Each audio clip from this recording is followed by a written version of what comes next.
Hi, I'm Adam in Wales and this is my board gaming vlog, and today I want to talk to you about a category of mechanisms used in board games. This is perhaps the most nebulous one of the sort of concepts that I've covered in these videos, because we're going to be talking about action selection. And it's a very hard thing to pin down, and you tend to find that each category will blend into the other categories, so you get lots of grey areas between categories and lots of nuance and subtleties and contradictions creeping in there. But it's this massive, interesting design space for designers to explore, and I thought maybe this video might be, you might inspire some future hits from designers, or perhaps just give some gamers new ideas of the sort of games they might want to purchase. So we're going to start simple with the old roll and move games that we remember from years gone by. So here you can see You Build Monopoly, which is a very clever Monopoly variant. I've covered it in more detail in a recent video.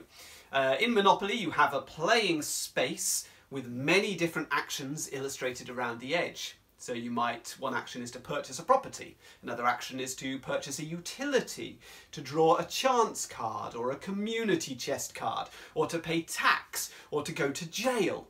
And on your turn you'll only take one action, and you've got no choice over which action you take. The action is determined by the roll of a die. And this is characteristic, of course, of most board games originating in the 20th century. So around the turn of the 21st century, Wolfgang Kramer and Michael Kiesling were exploring an alternative system, which is about action point allowance. Now, they weren't the first people to explore action point allowance, but they did really take it and run with it, and they created this mask trilogy of games, Java and Mexica and Tikal. In these games, on a player's turn, they have a menu of choices, and each choice will cost a certain number of action points. And the players have a lot of action points to spend, so they have a huge amount of choice over what they do on their turn. So the sort of things that they might choose to do, they might move their playing pieces across the board. They might place tiles onto the board. So let's have a look at that in Tikal, in Mexica, in Java. They might explore temples, they might place bridges, they might build camps. This gives players a really unique sense of freedom because there are so many options, but some players will find this totally overwhelming, and you tend to find that these are not good games to play with people who are prone to what we call analysis paralysis, which means people who are going to sit there paralysed by the number of options, and they're going to try and maximise the maximum amount of benefit from each individual turn, thinking several turns ahead.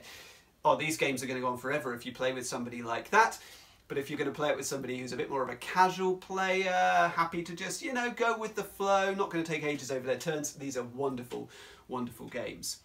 So lots of the games that followed used similar sort of systems, action point systems, but they used a much reduced menu of choices. So if we look at the game Via Nebula, then each player has 2 actions that they can do on their turn from a menu of 6 available actions. So these are to place a craftsman, to place a building site, to explore a fog space, to explore a petrified forest, to transport a resource to a building site, or to construct a building. And the game is won primarily based on the number of buildings that you've constructed. So the next step in the evolution of action selection was to introduce a system of drafting. So there's a set number of actions available in a central pool for all players, and then players are going to take it in turns to select an action, thereby blocking the other players from taking the same action. And worker placement really is a subgenre of action drafting in general, but it's a much discussed genre, and it's really iconic. It's an iconic mechanism in the modern board game era. So in worker placement, players are going to place tokens, which we call workers, onto a central board which illustrates all the available actions that players can possibly do. And when they take one of those spaces, generally speaking, that blocks all other players. No one else can use that space, as we see in the game Agricola, the classic sort of poster child of this genre. In lots of worker placement games, though, you're not entirely blocked. You may still be able to get in on that space that someone else has previously used, but you're going to pay an additional cost, or there's going to be some other limitation on how you get there. And in fact, there's some disagreement in online forums, some controversy, some arguments about what exactly constitutes a worker placement and what should be excluded from the genre. In Lorenzo il Magnifico, each player takes the role of a head of a noble family in Florence during the Renaissance, blah blah blah, victory points. And at the start of each round, 3 coloured dice are rolled, and the result of these dice rolls dictates the power of each worker. So in this example, the black worker has a power of 2, the white worker has a power of 1, and the orange worker has a power of 6. Each worker is limited to taking actions which their power allows. So for example, to use this action, a worker would need a power of at least 3. And once an action has been taken, then no other player can take that same action, and in fact, they're going to have to pay an additional cost if they try and take any action within that column. So worker placement has a similar feel to action programming, which is a genre of games which I'm not going to cover in any great detail in this video because I don't really like them very much. But in an action programming game, you know, you're laying out your actions in advance and then you resolve them all in order, but you've planned several turns ahead. That's also true in worker placement games. We plan several turns ahead, we place all our workers out, and then they're resolved in a set order, which means there's lots of opportunities for other people to mess up your plans and get in your way, either accidentally or deliberately. The reverse of worker placement is your more standard idea of drafting, which is where there's a bunch of actions available and then each player takes it in turn to eliminate one of those actions. They take the action and they eliminate it so other players can no longer use it. In Grand Austria Hotel, you're attempting to attract guests into the cafe and then into the bedrooms of your hotel. And at the start of each round, players roll dice to determine which actions are going to be available in the pool for all players to draft from. So on a player's turn, they remove one of the dice and they take the associated action. And generally, the number of dice left on that specific action slot dictates the power of the action that they take. So for example, if you were to take a die from this space, it currently has 5 dice on it. So you could take a combination of 5 strudel and or cake cubes. So the value of the actions then decreases as the dice are removed throughout the round. And actions allow you to gather resources, prepare rooms, gain money, and to employ staff. So this is San Juan. San Juan is a card game re-implementation of Puerto Rico, which was a very influential game from the sort of early days of the modern board game era. So in San Juan, there are 5 actions available to all the players, and on a player's turn, they select one of those roles, one of those actions. The councillor allows the player to take cards, the builder allows the player to place a building card, the producer allows the player to generate resources from their buildings, and so on.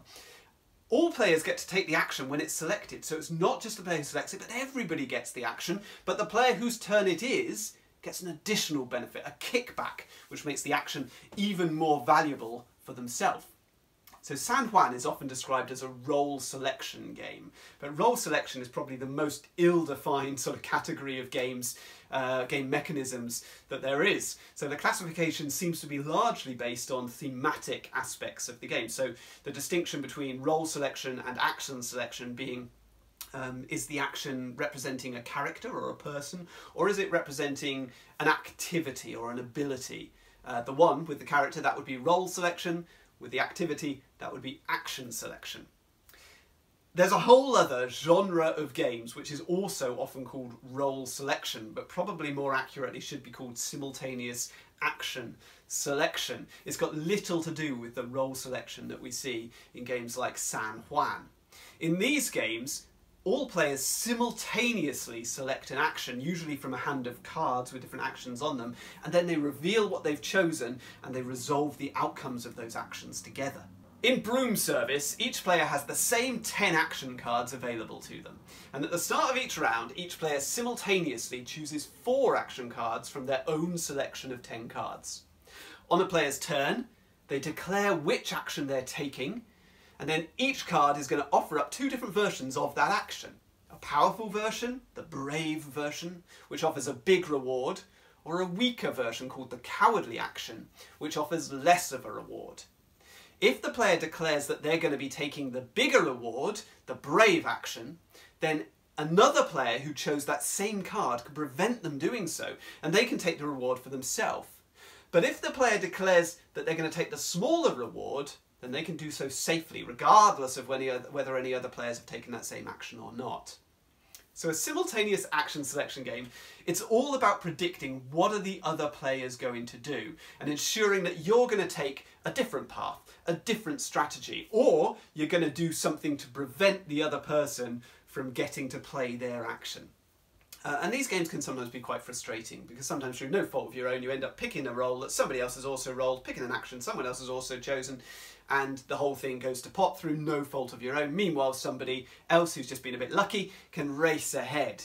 This is not the case in games like Broom Service, and actually Libertalia is another very good example of the genre where this is done right and it's really satisfying. So many games, as we've seen, offer up a series of actions on cards. The cards that players have in their hands dictate the actions that they can take. So in a game of Flux, when you play a card on the table, you do whatever the card says. I think that's a very simple game. That is not a particularly sophisticated design, but many of the best examples of the genre are going to utilise multi-use cards. So a card which has an action written on it, but you can actually use that card for multiple different things. Really good examples of this are San Juan, that we've already seen, but also Evolution, which is my favourite game. That's a great example. And the game Bruges, Belgium. It is the 15th century. The first stock market opens its doors. All of Europe has set its eyes on the wealthy and influential city of Bruges. Blah, blah, blah, victory points. In a round of Bruges, each player has a hand of 5 cards. They're going to play 4 of them, and then they'll refill their hand. And each card can be used in a multitude of ways. They can be used to generate meeples, or to generate money. They can be discarded to remove threats like floods and riots and fires. They can be spent to build canals or houses, or you can recruit that character that's illustrated on the front of the card and gain their special abilities and bonuses. In some games, players might have to manage a hand of cards, attempting to get the desired cards into their hands at the right time in order to use the action at the most appropriate time to get the maximum benefit out of that action. So a good example of this is the deck building genre. So in Dominion, a player has their own personal deck of cards, many of them which have actions on them. And on their turn, they draw cards from their deck, they take a series of actions, they purchase better cards from a central pool, and they add those new cards into their discard pile. And this discard pile will later be recycled to become their deck of available cards. So the new improved actions are going to be available to the player in later turns. And through clever purchasing decisions, the players can generate chains of actions, which eventually lead to amassing large numbers of victory points in the later part of the game. So one of the most satisfying features of an action selection game is when you can chain actions together, when you can create a series of actions, which is often called a combo. So in these games, taking a single action can generate this big chain reaction resulting in multiple related actions which all occur on the same turn. In Arcane Academy, players are the first generation of magical students at an Academy of Magic and Sciences, blah blah blah, victory points. And each player has their own personal player board with several actions illustrated on it. Throughout the game, players can use actions to gather tiles to place onto their boards, and these tiles provide further actions which are going to be available in later rounds. So when a tile action is activated, other adjacent tiles activate as well. So later turns of the game see exciting combos occurring where players generate large numbers of resources with which they can complete their objective cards. And this is a mechanism which is also seen in Glenmore. So in Glenmore, players select a tile from a circular board, they jump ahead to that position on the track, and then the tile is placed into the player's own personal display where it's going to generate resources for that player. All adjacent tiles will then activate when the tile is placed, producing even more resources, or sometimes converting resources into victory points.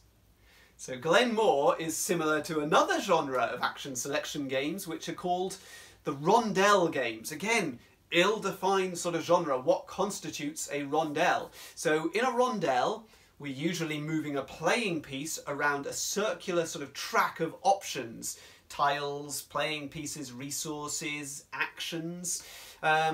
Generally, you can only move in one direction. So if you go too far around the track, then you're not going to get back to those earlier spaces unless you go all the way around the circle. And in fact, in Glenmore, by the time you go all the way around, those original tiles will have gone. So if you've missed them, you've missed them.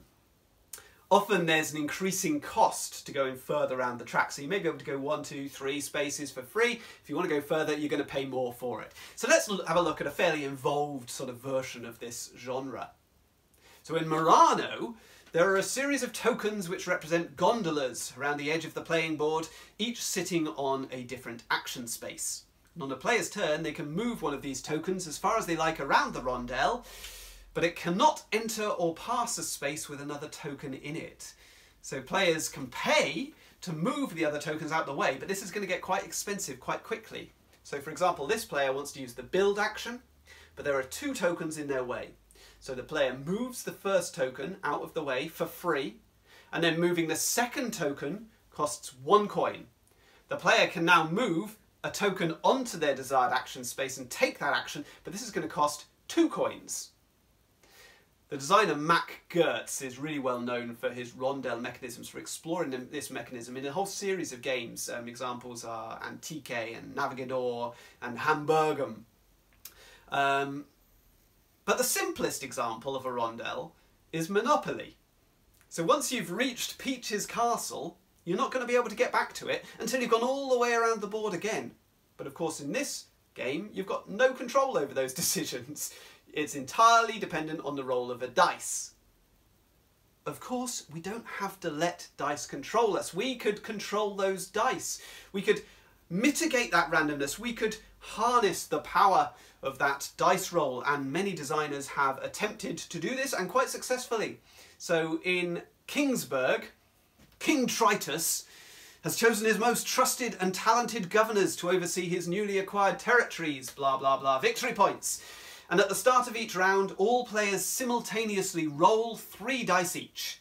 Starting with the player with the lowest result, and then in turn order, players place their dice onto corresponding action spaces, and they can use single dice spread over multiple lower actions, getting modest rewards, or they can combine their dice to get fewer actions but more valuable resources. And generally, these actions generate resources which will allow players to purchase abilities, which will mitigate the randomness of future dice rolls, or some actions just offer up straight victory points. These dice placement games have a lot of similarities with the worker placement genre. Usually the action spaces that you use are then blocked so that the other players can't use them. So being starting player is extremely advantageous. Not all dice action games are deep strategy games though, of course. That sort of thematic style of game, the sci-fi games, the combat games, the fantasy genre, they're often packed full of dice. In Teenage Mutant Ninja Turtles: Shadows of the Past, we have a group of heroes who are cooperating against a single villain player. And each hero has their own unique set of dice with actions appropriate for that character. So Michelangelo, for example, is all about the skateboarding movement. And Leonardo, he specialises in close combat, and so on.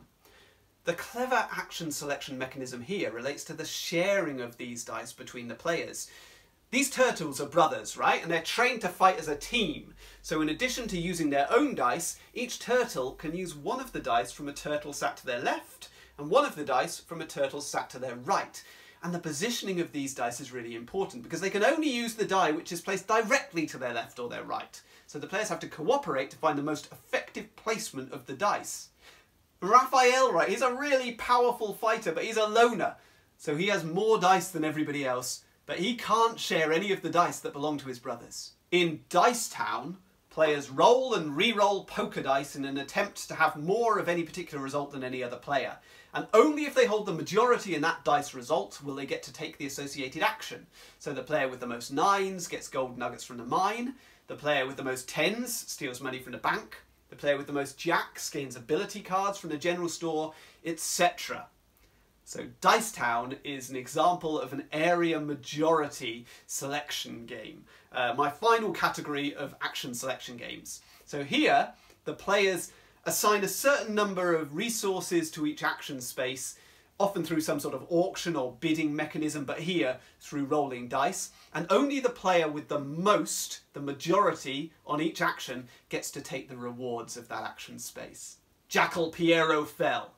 He will be imprisoned at Cat Rat Prison for 20 years. Will you seize the opportunity? Blah blah blah, victory points. In Mafioso, players discard cards from their hands to place gems onto the corresponding action space. Once they have placed their gems, they can keep them grouped together, or they can immediately spread them across connected action spaces, and at the end of each round, the action spaces will be resolved. Some of these spaces will award bonuses only to the player who has the most gems on that space. Some will offer the majority player a free bonus, while all other players must pay for the privilege. And some will offer all players the bonus, provided they've placed enough gems. I think this list could go on forever. I experience new action selection games on an almost daily basis, and I'm really impressed frequently by the innovation and the exploration, experimentation of other game designers. So I hope this vlog has been interesting to you. If you're a designer, I hope it's given you some inspiration. If you're a game player, you don't care at all about design, I hope I've shown you some games that you may not know about and you may be interested in playing. I can recommend every game that I've mentioned on this list. Well, I mentioned Monopoly, I mentioned Flux. Maybe I'll withdraw that statement slightly, although those are good games for some people too. So if you enjoyed the video, please watch some of my others. Please subscribe to my channel, it's Adam's Board Game Wales, or follow me on Twitter @BoardGameWales. On Board Game Geek, I'm Adam78. Thank you very much for watching. All the best.